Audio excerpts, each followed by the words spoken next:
উদ্দেশ্য হচ্ছে আপনি সুর বুঝিয়েন না, সুরের মাঝে কিছু ভেসে আসছে সেটা বুঝেন। কিন্তু সকালবেলায় চায়ের দোকানে গিয়ে গল্প হচ্ছে, আলোচনা হচ্ছে, অমুক বলছে সুর খুব ভালো ছিল, বললো কি ফাঁকা আওয়াজ হয়ে বেরিয়ে গেছে। ঠিক বললাম না? বললাম যদি বললাম কি এটা আপনারা শুনতেন, তাহলে মহারা গ্রামের জলসায় লাগতো না, সব পাক্কা মুমিন ইমানদার হয়ে যেত।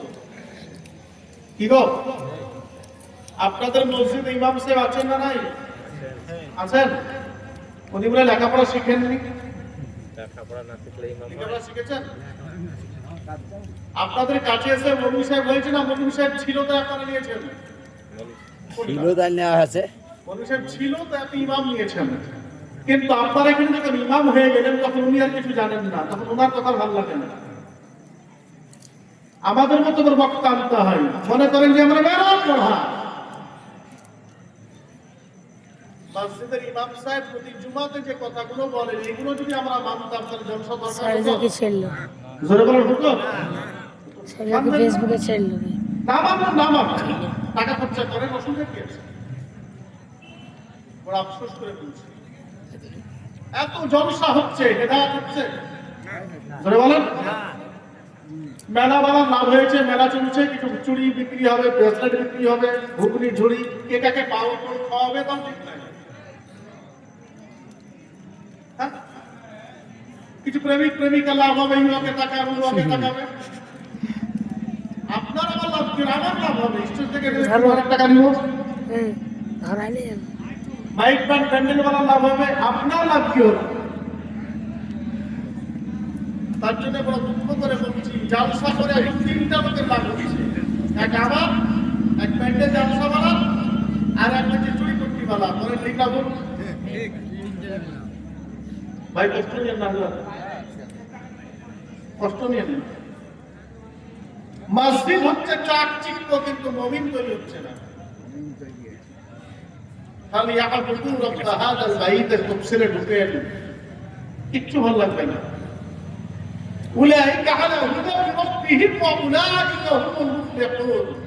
আল্লাহ পাক বলছেন, তোমাদের আমি হেদায়েত দেব এবং লক্ষ্যস্থলে পৌঁছে দেব। তোমাদের কোনো টেনশন নাই, এসএসসি তে বসবে, চাকরি পাইয়ে দেব আমি আল্লাহ। জোরে বলেন সুবহানাল্লাহ। কিন্তু শুধু এসএসসির উপরে ভর করো না, চাই না আমাকে দাঁড়িয়ে আমার কাছে ধর্ণা দিও। জোরে বলুন সুবহানাল্লাহ। কিন্তু জাইনামাজ ছেড়ে দিলাম, শ্বশুরের বিটির কাছে ধর্ণা দিলাম, কেউ আপকে বল 1 লাখ টাকা নিয়ে এসে বলছে না? বলছে না? আল্লাহ ছেড়ে দিলাম যে শ্বশুরের বিটির কাছে ধর্ণা দিচ্ছি, তোমার বাপকে বলে 1 লাখ টাকা দিতে। আল্লাহর কাছ থেকে দূরে সরে গেছে বান্দা, বড় আফসোস। চলুন, মনে পড়ে গেল, যদি একটু মনে পড়ে গেল, নিয়ে যাই আপনাদেরকে রাসূলের সেই মক্কা শরীফ বাতনে বাহানা। মক্কা শরীফ থেকে যেটা বাইতুল্লাহ কাবা, মক্কা মুআজ্জামা থেকে কম বেশি 80 কিলোমিটার দূর। কত দূর বললাম? 80 কিলোমিটার। সন্ধ্যাবেলা বুধবারের দিন, রজব মাস, 28শে রজব বলেছেন কোন কোন মুহাদ্দিসিনে কেরাম, মুফাসসিরিনে কেরাম বলেছেন, বুধবারের দিন সন্ধ্যাবেলা সূর্য ডুবুডুবু হয়ে গেছে, এখনো সূর্য ডুবেনি, আর জামাআতের সাথে মাগরিবের নামাজ তখন পর্যন্ত ফরজ হয়নি। কথা বুঝছেন? যেমন রোজা ফরজ হয়েছে কবে জানেন? রোজা ফরজ হয়েছে দ্বিতীয় হিজরিতে। জুমার নামাজ কবে ফরজ হয়েছে জানি? 624 খ্রিস্টাব্দে রোজা আমাদের উপর ফরজ হয়েছে। রোজা ফরজ আদম নবী থেকে আছে, কিন্তু আমাদের উপরে ফরজ আছে 624 খ্রিস্টাব্দ থেকে। জুমার নামাজ আমাদের উপর ফরজ হয়েছে 622 খ্রিস্টাব্দে। জোরে বলুন। তার আগে ছিল না জামাতের সাথে নামাজের সিস্টেম, ওয়াজিবের পালনতা ছিল না। রাসূলুল্লাহ সাল্লাল্লাহু আলাইহি সাল্লাম হুজুর আমার বাতে নাহারাতে বাবা কয়েকজন সাহাবাকে নিয়ে আরাম করতেছেন, কিছু কথোপকথন করে যান। এমত অবস্থায় আল্লাহ রাসূলের কাছে জিবরিল ফেরেশতা আসলেন। আসসালাতু ওয়াসসালামু আলাইকা ইয়া রাসূলুল্লাহ। নবীজি জিবরিলকে জিজ্ঞেস করলেন খবর কি? বলে ইয়া রাসূলুল্লাহ, ইয়া হাবিবাল্লাহ, হুজুর আল্লাহ পাকের পক্ষ থেকে কোরআন নিয়ে এসেছি, কালামুল্লাহ, কোরআনুল কারীম। আল্লাহ রাসূল বললেন তুমি শোনাতে থাকো। জিবরিল পড়তে লাগলেন আলাহাকুমুত তাকাসুর হাত্তা যুরতুমুল মাকাবির। নবীজি শুনতে শুনতে চোখের পানি টপটপ করতে লেগেছে, জোরে বলেন। আল্লাহ রাসূল হাবিবুল্লাহর চেহারা যেন মলিন হয়ে গেল।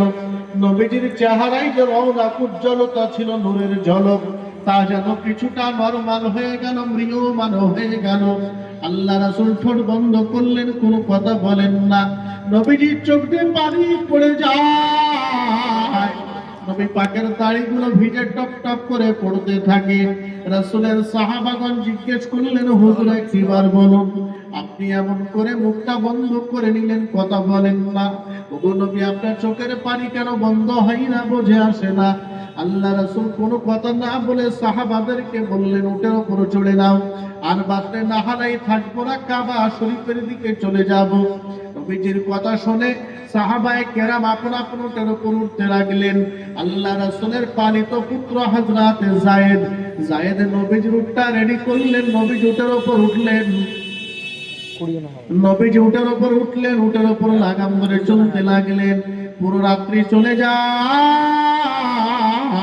পরের দিন নবী দুপুর বেলায় কাবার চাতালে এসে পৌঁছলেন। কাবা শরীফের চাতালটা যেটা দেখতে পান, এটা আবু কুবাইস পাহাড়ের নিচের অংশ। আল্লাহ রাসূল হাবিবুল্লাহ বুখারী শরীফের কিতাব ইবাদিল খালক সৃষ্টি জগতের অধ্যায়ে বলেছেন, এই পৃথিবীতে যতগুলো পাহাড় আছে, সর্বপ্রথম আল্লাহ যে পাহাড়টাকে সৃষ্টি করেছেন, ওই পাহাড়টার নাম হলো আবু কুবাইস পাহাড়, যেটা কাবা শরীফের সঙ্গে লেগে আছে। একটু জোরে জোরে বলেন সুবহানাল্লাহ। আল্লাহ রাসূল হাবিবুল্লাহ আমার বললেন ওই পাহাড়ের সঙ্গে সমস্ত পাহাড়ের সম্পর্ক রয়েছে। ওই পাহাড়ের সাথে পৃথিবীতে যত পাহাড় আছে, ওয়াইদাল জিবালু ফুজ্জিরাত, আল্লাহ কিয়ামতের দিন ওই আবু কুবাইস পাহাড়কে নাড়িয়ে দেবেন। ওই পাহাড় যখন নড়তে শুরু করবে, পৃথিবীর যে প্রান্তে যেখানে পাহাড় থাক না কেন, তলে তলে নিচে নিচে জলে টান পড়বে। পৃথিবীর পাহাড়গুলো তুলোর মতো উঠতে শুরু করবে। একটু জোরে জোরে বলেন সুবহানাল্লাহ। আল্লাহ রাসূল হাবিবুল্লাহ বললেন এই পাহাড়গুলোকে আমার আল্লাহ পাক রবিবারের দিন সৃষ্টি করেছেন। আমার নবী ওই পাহাড়ের নিচে, বাবা আবু কুবাইস পাহাড়ের নিচে সাহাবাদেরকে নিয়ে দাঁড়িয়ে পড়লেন। এবড়ো উঁচু নিচু পাহাড়ের তখন বাবা চূড়া, পাথরের চূড়া। তখন আবু কুবাইস পাহাড়ের নিচেটা প্লেন সমতল নাই, সেটা কাবার চাতাল হতে পারে, কিন্তু সেখানে তো আদর্শ বজায় ছিল না। আল্লাহ রাসূল হাবিবুল্লাহ হুজুর আমার সাহাবাদেরকে নিয়ে বাবা দাঁড়িয়ে পড়লেন। দুপুরে রৌদ্রের তাপ, নবীজি দাঁড়িয়ে দাঁড়িয়ে বলতেছেন বাবা সাহাবারা, বলে ইয়া রাসূলুল্লাহ, ইয়া হাবিবাল্লাহ, বলে তোমরা সেই বাতের নাহালা থেকে জিজ্ঞাসা করে তাকিয়ে আছো, আমি নবী চুপটি মেরে বসে কেন কথা বলি না? আমি নবী তো কথা বলছি না, আমি নবী তো তোমাদের দিকে লক্ষ্য করছি না, আপন ধ্যানে আপন মগনে আপন পথে তোমাদের সঙ্গে চলে আসতেছি। ইতিমধ্যে আল্লাহ রাসূলের সাহাবীরা চিৎকার দিয়ে বললেন, হুজুর আপনি যদি আর কিছু করে চুপ থেকে যান, নবী গো আপনার জবান থেকে যদি কথা না বের হয়, আপনার জবান যদি বন্ধ থাকে, আপনার চোখের পানি যদি পড়তে থাকে, ওগো মা আর নবী আমরা সব বাস্ত হয়ে যাব, সহ্য করতে পারছি না। কেন না নবী গো, পৃথিবীতে আল্লাহ রাসূল আপনাকে যত আপন করে নিয়েছি, এত আপনার আমাদের কেউ নাই। এত আপন মানুষটা যদি কথা না বলে, এত আপন মানুষটা যদি কান্না করে চলে যায়, নবী গো আমরা সহ্য করতে পারবো না, প্রাণে মারা যাব। মায়ার নবী আমার বললেন, ও বাবা সাহাবারা শুনে রেখে দাও, তোমরা জেনে নাও, আমি নবী তোমাদেরকে বলি, তোমরা গভীর লক্ষ্য করো, গভীর মনোযোগ। আমার নবী বললেন, আমি যখন পাত্রে নাহানাতে ছিলাম, আমার উপর আল্লাহ কোরআনুল কারীম সূরা তাকাসুর নাজিল করলেন। এই সূরাটা পেয়ে আমি নবী বড় চিন্তিত তোমাদেরকে নিয়ে। কেন না তোমরা বড় বড় ঘরে থাকবে, 14 মার্বেল এসি ঘর বানাবে, মরার পরে 3.5 হাত কবর। আমার আল্লাহ বলেছে, এ আমার বান্দা বান্দি, ওগো নবী, আপনি তাদের বলে দেন, বুঝিয়ে দেন, মানিয়ে দেন, তারা যেন পৃথিবীতে টাকা কামাই করতে গিয়ে, তারা পৃথিবীতে জমিদারি কামাই করতে গিয়ে, তারা পৃথিবীতে ব্যবসা বাণিজ্য করতে গিয়ে, তারা পৃথিবীতে চাকরি বাকরি করতে গিয়ে কবরকে যেন কখনো ভুলে না থাকে। কি না, কি বলতে মানা করেছেন? জোরে বলেন, কে বলেছেন? আল্লাহ পাক। আল্লাহ বললেন, তোমরা কবর ভুলে থেকো না। কবর ভুলে গেছি না, যাইনি আমরা? কবরস্থানে মাটি দিতে গিয়ে আমরা দাঁত ফেলে গো, কি কবরস্থানেও আমাদের মুখ থেকে হাসি বের হয় না? হয় না? কবর দেখেও যদি আপনার মুখে হাসি বের হয়, আপনি কতখানি মুমিন হতে পেরেছেন নিজেকে জিজ্ঞেস করেন। হ্যাঁ, আর সাইয়্যিদনা হযরত উসমান বিন আফফান জিন্নুরাইন জান্নাতের গ্যারান্টি সার্টিফিকেট পাওয়ার পরেও কবর দেখলে হামাগুড়ি পাড়া দিয়ে কাঁদতে লাগতেন। জোরে বলুন সুবহানাল্লাহ। লালেলাপ্পার বাজারে কি সবই শেষ করে দিলেন? সবই শেষ করে দিলাম। ঈমান, আমান, ইবাদত, আমল, ইখলাস, লিল্লাহি আর কিছু নাই।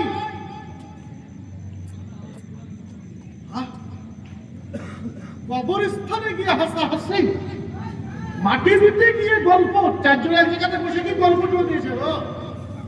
ভুল হয়েছে নাকি? গল্প দিয়েছে, গল্প করছে। মাটি দিতে শেষ খালি চল সবাই মাটিতে হয়ে গেছে, চল তাড়াতাড়ি চল, এমন গল্পে মগ্ন হয়ে গেছে কবরস্থানে বসে। আপনি তো নিজেই কবরস্থান হয়ে গেছেন, তো আপনাকে রজ কি শোনাবো? আপনি মুমিন হলে কবরস্থান দেখলে আপনার ভিতর আটকে উঠত, আপনার ভিতর চমকে উঠত। বাচ্চা যেমন ঘুমের ঘরে চমকে ওঠে, দোয়া তাবিজ লাগে, আপনি কবর দেখলে চমকে উঠতেন। আলেম ওলামাদের কাছে গিয়ে কবর থেকে বাঁচার দোয়া শিখতেন।